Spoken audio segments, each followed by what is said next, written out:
আল্লাহ যদি দিন এই জাতের খেদমতের জন্য আমাদেরকে কবুল করেন, তাহলে ইনশাআল্লাহ এদেশের নারী সমাজ সেদিন গর্ববোধ করবে।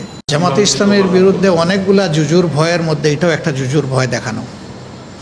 তো আমরা দাবি করে বলতে পারি জামাতে ইসলামী আরপিওর যে শর্ত ছিল 30 ভাগ মহিলা থাকতে হবে সর্বপর্যায়ে, আমি জানি না অন্যরা কতটা এটা ফিল আপ করেছেন। জামাতে ইসলামী কিন্তু পুরোপুরি ফিল আপই শুধু করে নাই, মহিলাদেরকে যথাযথ সম্মান দিয়ে এর স্টেকটা মহিলাদের অনেক বেশি জামাতে ইসলামী।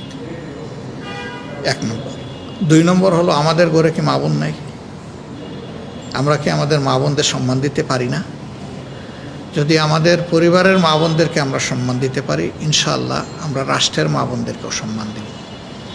এবং আমাদের হাতে না আসলে আমরা মৌখিক বয়ানে এটা বুঝাইতে পারবো না।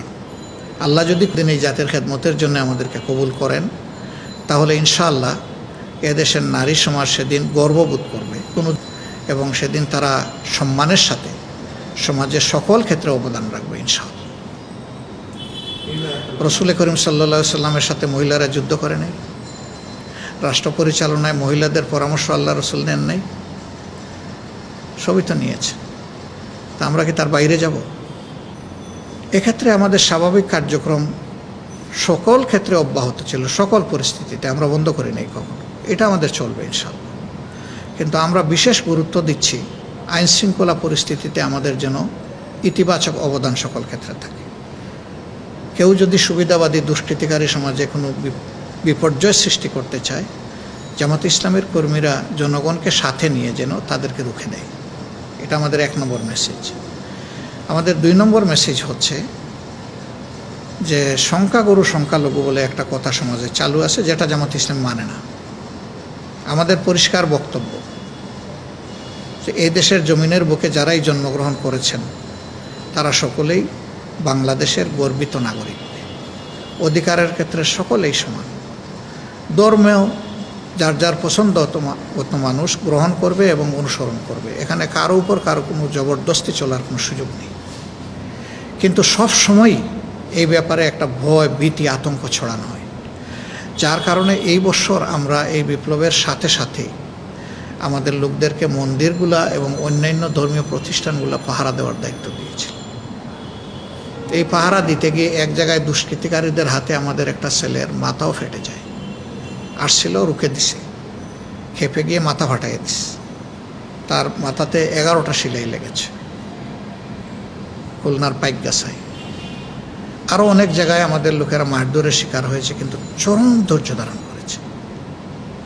আমরা সেই পরিবেশটা বহাল রাখার জন্য, দায়িত্বটা বহাল রাখার জন্য আমরা মেসেজ দিয়েছি যে আগে আমাদের দেশটা স্থিতিশীল হোক, তারপরে যার যার রাজনীতি নিয়ে সবাই জনগণের কাছে যাবে, আমরাও আল্লাহর মেহেরবানি চাব, ওই জনগণ যাদেরকে গ্রহণ করবে আলহামদুলিল্লাহ। তবে আমি আগেই বলেছি যে বাংলাদেশের কোথাও কেউ বলতে পারবে না যে কারো একটা সুই ধরে আমাদের একজন কর্মী বা সাপোর্টার টান দিয়েছে, বরঞ্চ সেগুলো রক্ষা করার চেষ্টা করেছে। যদিও কেউ কেউ ধৈর্য হারিয়ে অনেক উল্টাপাল্টা কাজ করে ফেলেছেন, আমরা এগুলাকে ঘৃণা করি, আমরা সাপোর্ট করি না। ক্ষেত্রবিশেষে আমরা দৃষ্টি আকর্ষণ করেছি যে শহীদদের রক্তের সাথে বেইমানি হবে এখন এগুলো করলে।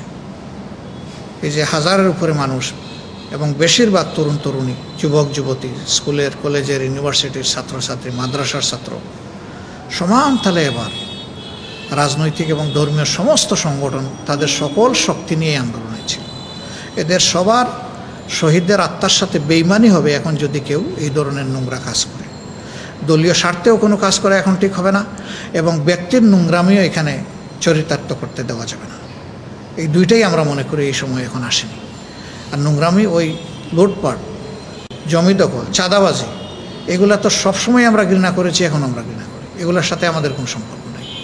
আলহামদুলিল্লাহ এই ব্যাপারে আমরা পরিচ্ছন্ন, আল্লাহ আমাদেরকে সাহায্য করেছেন, আমরা পরিচ্ছন্ন থাকতে পেরেছি। তো এই মেসেজই আমাদের জনশক্তির প্রতি আছে যে সর্বাবস্থায় মানুষকে নূতন করে আবার নির্যাতন যাতে না হয় সেই দিকে তোমরা